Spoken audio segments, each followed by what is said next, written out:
FM 107.1.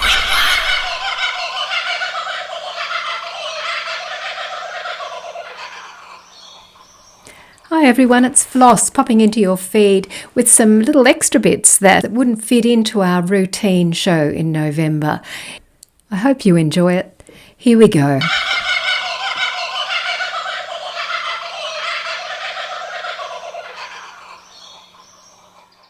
So Lou, you talked about seeing racali when you're out and about near a river, and racali are one of the more common sightings that you will get near a river, and they can be mistaken at times for platypus.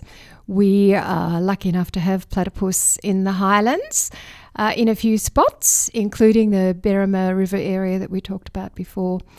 And in Paddy's River, I know. I've seen them in Paddy's River. Isn't it great? Yeah. So when you're out near a river at sunrise or sunset, keep your eyes peeled. You maybe see a racali, but you may also see a platypus. I am one of a very small group of people in the whole world who has actually cuddled a platypus.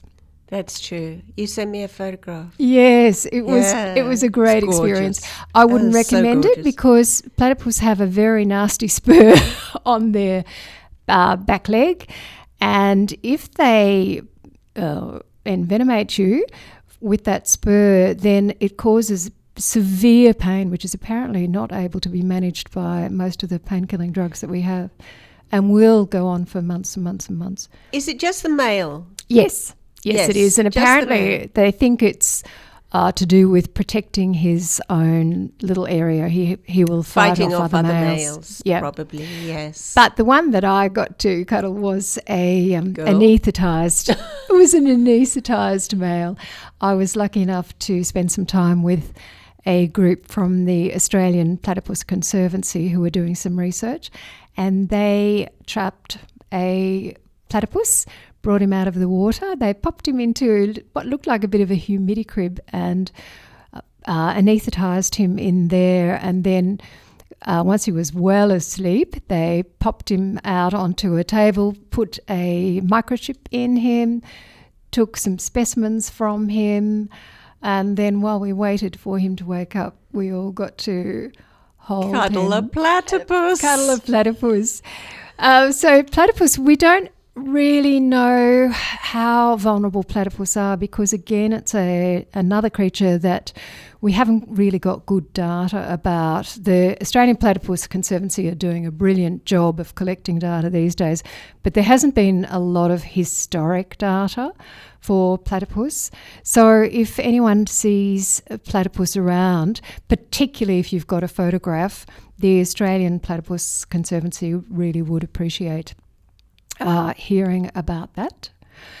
Platypus are really interesting in that, again, back in the day when naturalists were first shown preserved platypus, they thought that tricks were being played on them and that various different bits of other creatures had been sewn together, and they actually took to the hides with scissors trying to look for stitches to explain all of the bits that had been put together. They thought the duck's bill had been sewn on to the body, didn't they? That's right, and I think they thought that the tail also came from a different creature. Came off a beaver or something. And one of the things that the researchers taught me was that you can tell how well nourished a platypus is by bending its tail. If it doesn't bend very well, it's full of fat. Right. And it's much healthier. But again, don't try doing that if the platypus is alive. No, don't bend a platypus's tail. You'd be very lucky to see one, never mind bend its tail. But still, I have seen them. And one of the ways you can tell is sometimes just looking on a flat piece of water, you'll see this V shape moving through it. Yes. And that's usually a platypus, whereas a racali hangs around more, perhaps on the side. I don't think you get the V shape of the water as yes. I think that is the difference. I can't be sure, but I have been on surveys where we've been looking for platypus and we've seen racali, and quite often they move very quickly and it's really hard to know. So you've really got to have a photograph, to be sure.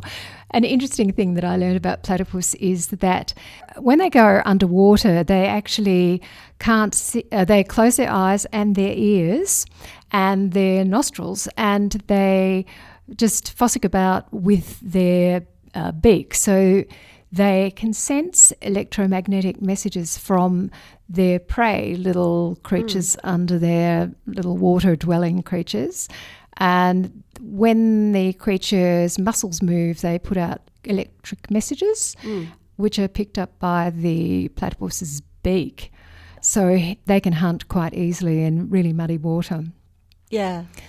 And they really like areas where branches have fallen into the river and there's a lot of complexity of hiding places underneath the water where they can find crayfish and mayfly larvae and dragonfly larvae and those sorts of things, tadpoles and what have you. Yep. And they usually live alone.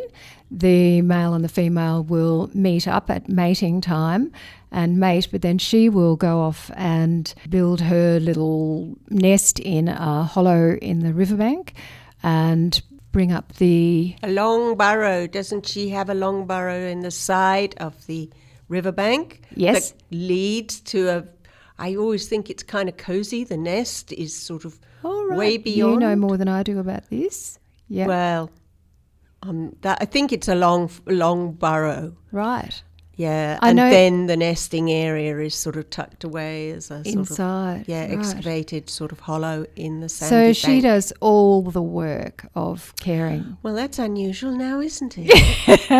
And I understand that Ricali and platypus will actually often share the same burrow, not at the same time. The platypus will move in and make use of the burrow after the Ricali's had its litter and moved out. Is that right? So I've read. Didn't know that. Well, yes, I suppose it makes sense. I mean, don't want to let a good burrow go to waste. No. And people have said that Ricali will eat platypus babies, but there hasn't been any evidence to support that. Not saying it doesn't happen, but no one's actually found any evidence of that.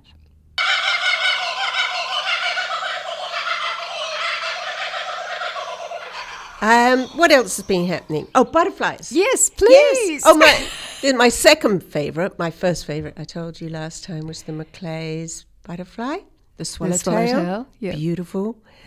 This one is also very, very beautiful. It's called the Jezabel.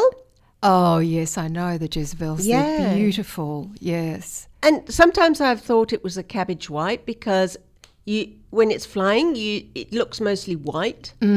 It's actually got black tips. But if you, strangely enough, when it closes its wings, that's when you see its real beautiful colours. It's black, white, yellow and red. Red, that's right. Beautiful. It's stunning. Yeah. It's a stunning butterfly. It's around now in the Highlands, usually flying very high. And it's flying around gardens, but it won't have come from the garden originally because the food plant for this butterfly is mistletoe. Oh, wow. That's Mistletoe usually grows on big trees. Yeah, not commonly found in Not suburban commonly gardens. found, certainly not in my little garden. Wow. And the mistletoes, strangely enough, all the Jezabels lay their eggs on mistletoes, except for a couple of other plants, and they too, like mistletoes, are parasitic.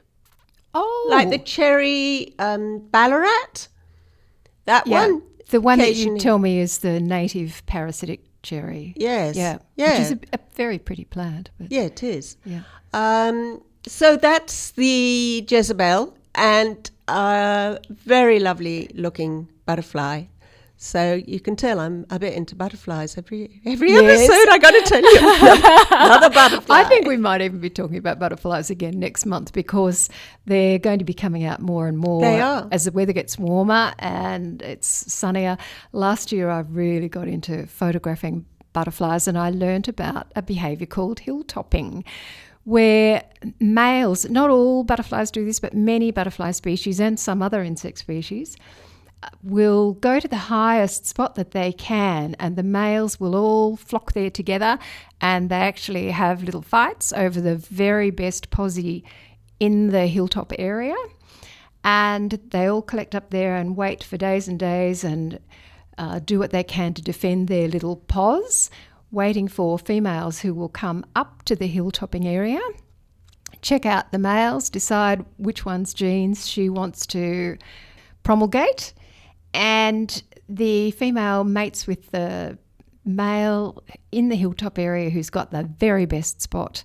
And then she will fly off, sometimes quite a long way, to find an appropriate food plant to put her eggs on, so that when her little babies come out, they are on the right food plant.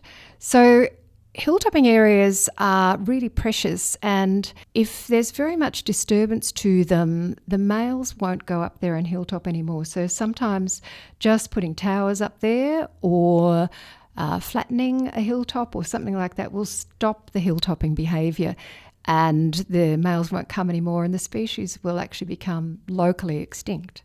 So I'm really interested in hilltop areas in the highlands. I really would like to hear about those. So they're basically butterfly party sort of places. Yes, that's right. Where you go for a party. That's right. That's exactly right. And then the female disappears. I guess the males hang around in the hope that yet another female might come by. And those food plants are very interesting because females very often will only lay their eggs on particular plants. Like Yes. the Jezabel will only lay its eggs on certain parasitic plants, particularly mistletoes.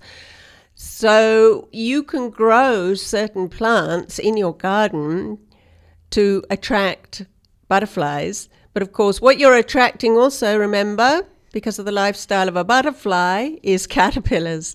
Yes. You can't have all of it. You know? They have a double life. That's true. That's true. But it's worth it if you plant densely in your garden. Some of your plants will survive the caterpillar stage. Yes, and those who've got weedy gardens feel good because very often they don't really judge weeds as weeds. They go, this is a great place to lay my eggs. That's right. Yeah. So I understand that all along the top of Razorback are lots of hilltopping areas. And last year I found on Gibbergunya there was quite a lot of hilltopping behaviour. That's not a guarantee that it'll happen again this year, but walking through Gibbergunya late spring and into summer, there were just butterflies everywhere, and the higher you got, the more of them there were. Where's Razorback? Oh, out further north from where we're recording right now in Bowral. Yeah. Okay. Let's check that one out.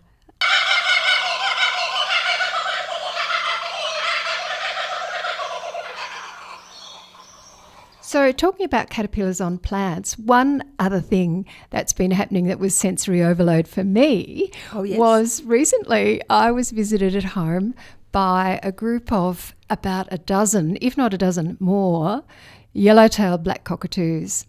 They were after the butterfly caterpillars. Really? And yeah, they assisted me with the pruning in my backyard. How thoughtful. Yes.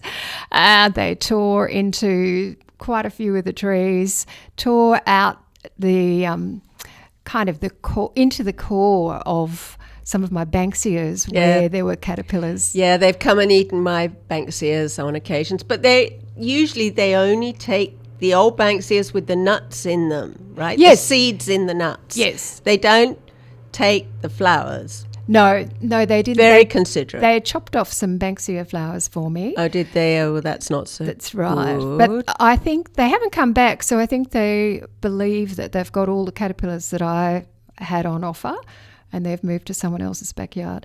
But what an amazing experience. They're magnificent birds, and to have a dozen of them in your garden chatting to each other and raiding, they're welcome to assist with the pruning. And do you know how to tell a male from a female?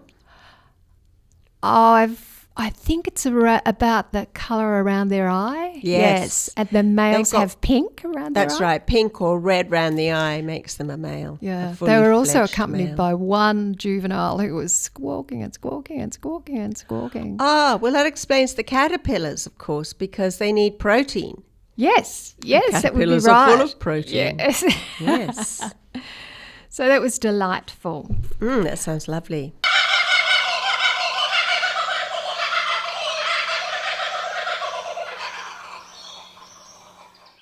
Everybody, we are everywhere now.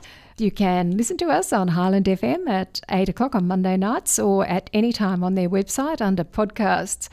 We're also on YouTube. We've got our own channel there now. We're on Apple Podcasts, Spotify, Google Podcasts, iHeartRadio, and anywhere else that you listen to your podcasts.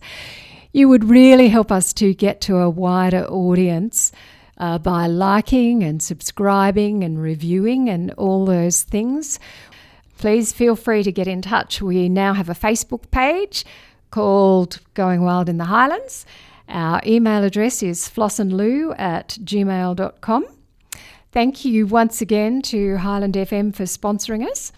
This month, the Going Wild in the Highlands team included Adam Stokeld, Warren Barnett, Harrison East, Louise Docker, and this month, special thanks to Gay White.